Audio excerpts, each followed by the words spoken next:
Hello बच्चों, क्या हालचाल। तो आज हम लोग लाइट का तीसरे लेक्चर में हैं। लाइट के दो लेक्चर हमारे हो चुके हैं, तो आज हमारा तीसरा लेक्चर है।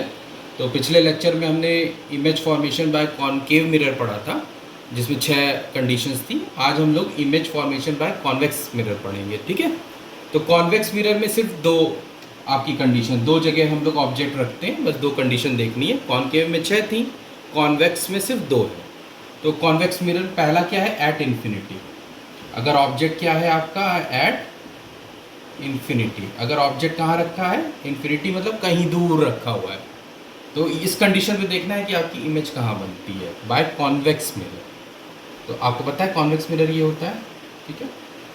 ये आपकी रिफ्लेक्टिंग सरफेस, ये आपका एफ, आपका सी, ठीक है। अब हम जानते हैं कि अगर इन्फिनिटी पे ऑब्जेक्ट होता है तो रे पैरेलल होती हैं, तो इसके पैरेलल आएगी, ये इसके पैरेलल होगी, इसके पैरेलल होगी। जब इन्फिनिटी पे ऑब्जेक्ट होता है तो हमें पता है कि रे पैरेलल होती है प्रिंसिपल एक्सिस के। अब ये इसका नेचर हम पढ़ चुके हैं कॉन्वेक्स मिरर का, ये डाइवर्ज करता है रेज को। तो ये डाइवर्ज करेगा, तो फोकस कौन सा इस्तेमाल करके डाइवर्ज करेगा, ये वाला फोकस आपका जो है, ये वाला इस्तेमाल करके ये डाइवर्ज करेगा। ये देखो ऐसे डाइवर्ज हो जाएगी। पहला रूल पढ़ा था हमने। अब ये वाला भी इस फोकस को लेके करेगा, ये वाली ऐसे डाइवर्ज हो जाएगी, ठीक। ये वाला इस फोकस को लेके करेगा तो ये ऐसे डाइवर्ज हो जाएगी, और ये फोकस को ये ऐसे डाइवर्ज हो जाएगी। तो जब इन्फिनिटी पे होगा तो इसका नेचर होता है डाइवर्जिंग, तो ये यहाँ पर टकरा के डाइवर्ज हो जाएगी, और फोकस कौन सा इस्तेमाल करेगी, ये वाला। क्लियर है। तो अब हमें यहाँ देखना है इसकी इमेज नेचर पढ़ना है। अब इमेज का नेचर पढ़ लेते हैं।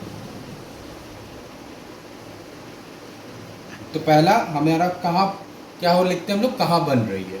तो कहाँ बन रही है, एट फोकस। कहाँ बन रही है, एट फोकस, ठीक। दूसरा साइज में क्या है, तो साइज में क्या है, पॉइंट साइज है, बिंदु स्वरूप है, ठीक है, पॉइंट साइज।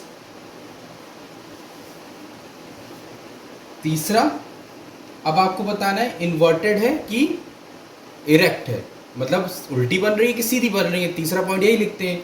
तो जब आपका कॉन्वेक्स मिरर होता है तो यहाँ पर अगर आप देखेंगे तो आपकी इमेज क्या बनेगी, सीधी इरेक्ट बनती है, ठीक है। और जो भी इरेक्ट इमेज होती है, अब देखिए ये इमेज कहाँ बन रही है, क्योंकि इसका नेचर तो डाइवर्जिंग करना इस फोकस के को लेकर। तो ये जो इमेज होगी ये रियल नहीं होगी, ये मिरर के अंदर बन रही है। तो मिरर के अंदर जो इमेज बनती है वो रियल नहीं होती, वो वर्चुअल होती है। वर्चुअल मतलब काल्पनिक होती है। तो ये आपके कुछ नेचर ऑफ इमेज है, अगर हमने ऑब्जेक्ट कहाँ रखा है, इन्फिनिटी पे। अब दूसरा केस देख लेते हैं, इसमें सिर्फ 2 ही केस हैं।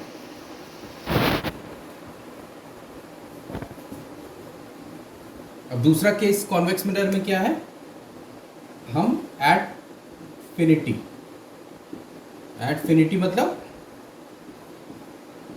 सम डिस्टेंस, सम नोन डिस्टेंस कह लीजिए, सम नोन डिस्टेंस। मतलब अब ऑब्जेक्ट कहाँ रख रहे हैं, ऐसे डिस्टेंस पे रख रहे हैं जो हमको नोन है, ठीक है, जो पता है। पहले तो इन्फिनिटी पे था, अननोन था, अब नोन डिस्टेंस पे रख रहे हैं। तो ये आपका कॉन्वेक्स मिरर, फोकस, ये आपका सेंटर ऑफ कर्वेचर। अब ऑब्जेक्ट आपका कहाँ रखा गया है, किसी भी नोन डिस्टेंस पे रखा हुआ है, ठीक है। तो नोन डिस्टेंस मान लीजिए यहाँ पे रखा हुआ है। नोन डिस्टेंस मतलब कहीं भी रख सकते हैं। तो पहली रे हमने बताया था प्रिंसिपल एक्सिस के पैरेलल होगी, तो ये डाइवर्ज होगी, कौन सा फोकस लेके, ये वाला, इस फोकस का इस्तेमाल करके ये डाइवर्ज हो जाएगा, ठीक।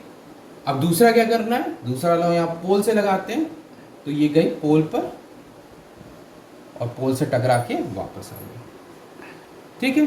तो ये इमेजरी यहाँ पे है, तो इसको अगर हम पीछे करें तो ये, तो आपका इमेज कहाँ बन रही होगी, ये है आपकी इमेज, ठीक है।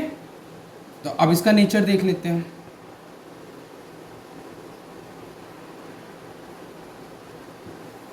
नेचर कहाँ बन रही है, कहाँ बन रही है, ये पोल और एफ के बीच में बनती है, between pole and F, focus के बीच में साइज क्या है? स्मॉलर देन ऑब्जेक्ट, ऑब्जेक्ट से छोटी होती है, स्मॉलर देन ऑब्जेक्ट।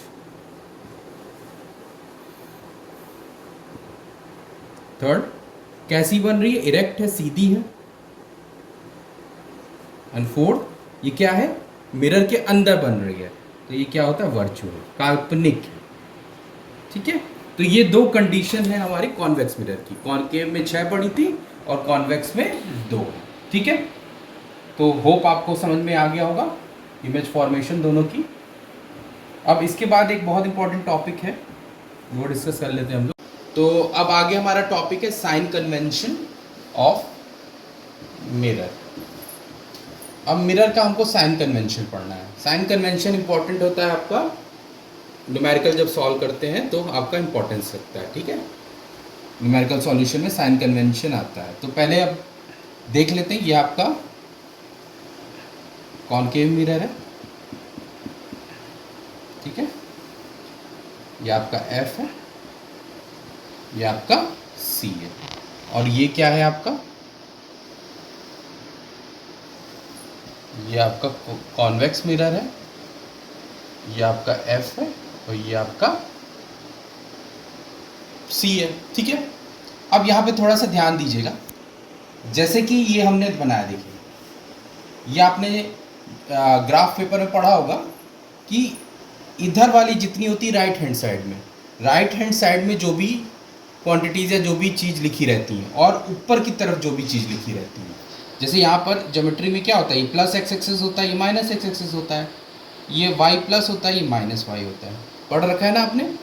तो जितना भी इस तरफ होगा और जितना भी ऊपर की तरफ होगा वो सारी क्वांटिटीज़ प्लस होंगी, और जितना ये इस तरफ होगा, लेफ्ट की तरफ होगा और नीचे की तरफ होगा, वो सारी क्वांटिटीज़ माइनस में होंगी। जैसे मैं लिख देता हूँ, अगर राइट की तरफ है और अप की तरफ है तो सारी क्वांटिटीज़ क्या होंगी? पॉजिटिव।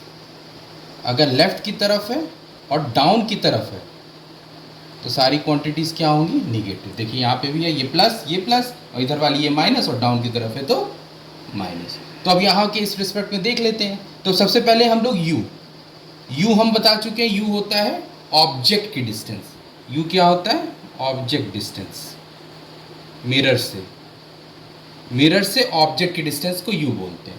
तो कॉनकेव के केस में आपका ऑब्जेक्ट यहाँ कहीं रखा रहता है ना, यहाँ पर। ठीक है, तो ये वाली जो डिस्टेंस होती है यू, ये जो यू है, ये देखिए हमेशा क्या है?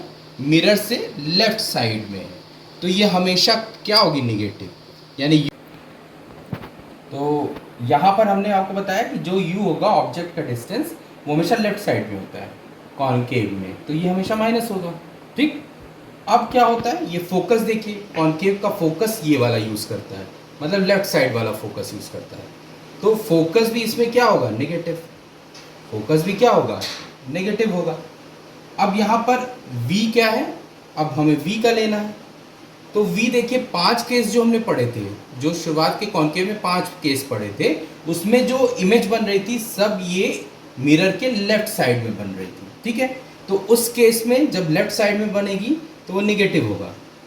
लेकिन जब एक केस हमने पढ़ा था लास्ट वाला, कि जब हमने ऑब्जेक्ट कहाँ रखा था? F और P के बीच में, तो मिरर बन रही थी राइट साइड में, तो उस केस में v पॉजिटिव होगा आपका।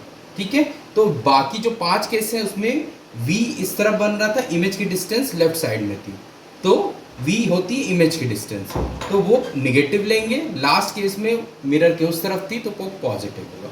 ये साइन कन्वेंशन आपको होप समझ में आ गया होगा। अब ऑब्जेक्ट की जो हाइट है, ये हाइट ऑफ ऑब्जेक्ट, अगर हम कह दें हाइट ऑफ ऑब्जेक्ट, इसको मैं ऊपर लिख देता हूँ, कोई दिक्कत नहीं। अगर h हाइट ऑफ ऑब्जेक्ट है,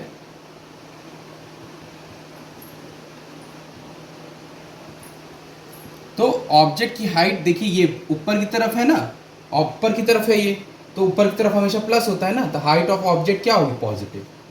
और अगर हाइट ऑफ इमेज की बात करें, हाइट ऑफ इमेज देखिए कॉनकेव में जो 5 केस पड़े थे उसमें इमेज हमेशा डाउनवर्ड बनती थी, नीचे की तरफ, तो क्या होगा? वो नेगेटिव होगी। 5 केसेस में नेगेटिव होगी, लास्ट केस में वो सीधी बन रही थी तो पॉजिटिव। तो ये साइन कन्वेंशन आपका कॉनकेव मिरर का था। कॉन्वेक्स में भी देख लेते हैं, ये कॉन्वेक्स है आपका। कॉन्वेक्स में देखिए ऑब्जेक्ट यहाँ रखते हैं, यहाँ रखते हैं ना, तो मिरर के इस तरफ होता है हमेशा ऑब्जेक्ट, ऑब्जेक्ट हमेशा यहाँ रखते हैं कॉन्वेक्स में भी। तो u, ये u है, तो u यहाँ भी u क्या हुआ, नेगेटिव ही होगा, क्योंकि ऑब्जेक्ट हमेशा मिरर के लेफ्ट साइड में रख रहे हैं। फोकस देखिए ये वाला यूज करता है, तो फोकस यहाँ पे हमेशा पॉजिटिव होगा क्योंकि फोकस इस तरफ है। अब इमेज क्या होगा, दो केस हमने पढ़े थे, दोनों में इमेज यहाँ बन रही थी, वो भी वर्चुअल।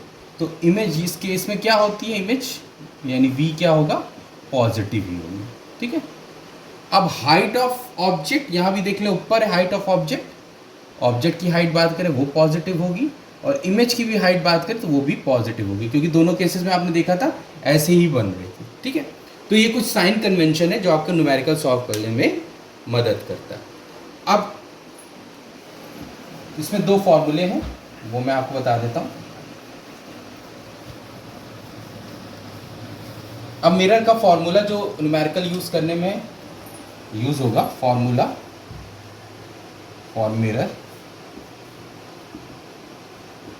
मिरर का फॉर्मूला क्या होता है, 1/f equals to 1/u plus 1/v, ये आपका फॉर्मूला होता है। इसमें सब चीज़ आपको मालूम है, f focal length, height of distance of object और डिस्टेंस ऑफ इमेज, ठीक है। अब यहाँ पे एक और चीज़ आती है, मैग्नीट्यूड क्या होता है। अब आपसे मैग्नीट्यूड निकालने के लिए भी कहता है, ठीक है। तो मैग्नीट्यूड क्या होता है, -v/u, या मिरर के केस में, ठीक है। ये हाँ डिस्टेंस ऑफ इमेज वो माइनस में लेना है और डिस्टेंस ऑफ ऑब्जेक्ट u होगा, ठीक है। जो आएगा उसकी वैल्यू आपको रखनी है। अब अगर m की वैल्यू 0 और 1 के बीच में आती है, जैसे पॉइंट में आती है, तो वो इमेज की जो इमेज होगी वो क्या होगी, हाईली डिमिनिशिंग, बहुत छोटी बन रही होगी, हाईली डिमिनिशिंग होगी। मीन्स अगर m की वैल्यू 0 और 1 के बीच में आ रही है तो ऑब्जेक्ट से छोटी होगी, या बहुत हाईली डिमिनिशिंग होगी, छोटी होगी ऑब्जेक्ट से, ठीक है। अगर m की वैल्यू 1 आ रही है तो वो ऑब्जेक्ट के बराबर होगी, इक्वल टू ऑब्जेक्ट। जैसे c पर हमने पढ़ा था ना, c पर रखते थे तो ऑब्जेक्ट के बराबर आती थी, तो वहाँ पर केस में क्या होगा, देखिए v भी वही होगा और m भी जो u था उसका डिस्टेंस और v का डिस्टेंस सेम होता है, तो अगर हम डिवाइड करेंगे तो 1 आ जाएगा। यहाँ साइन से मतलब नहीं होता है, यहाँ बस मैग्नीट्यूड 1 से मतलब है।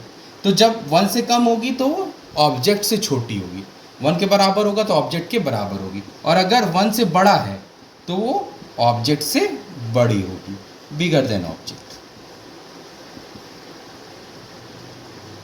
ठीक है। तो ये फॉर्मूले हैं कुछ। अब अगर आपको हाइट भी, एक और फॉर्मूला होता है मैग्नीट्यूड का, एक तो ये फॉर्मूला है डिस्टेंस से, डिस्टेंस ऑफ इमेज और डिस्टेंस ऑफ ऑब्जेक्ट। एक होता है आपका, यहाँ मैं लिख दे रहा हूँ, एक होता है m, एक और होता है height of image upon height of object से, ठीक है। एक ये भी फॉर्मूला होता है, अगर आपको हाइट निकालना हो तो आप ऐसे निकाल सकते, ठीक है।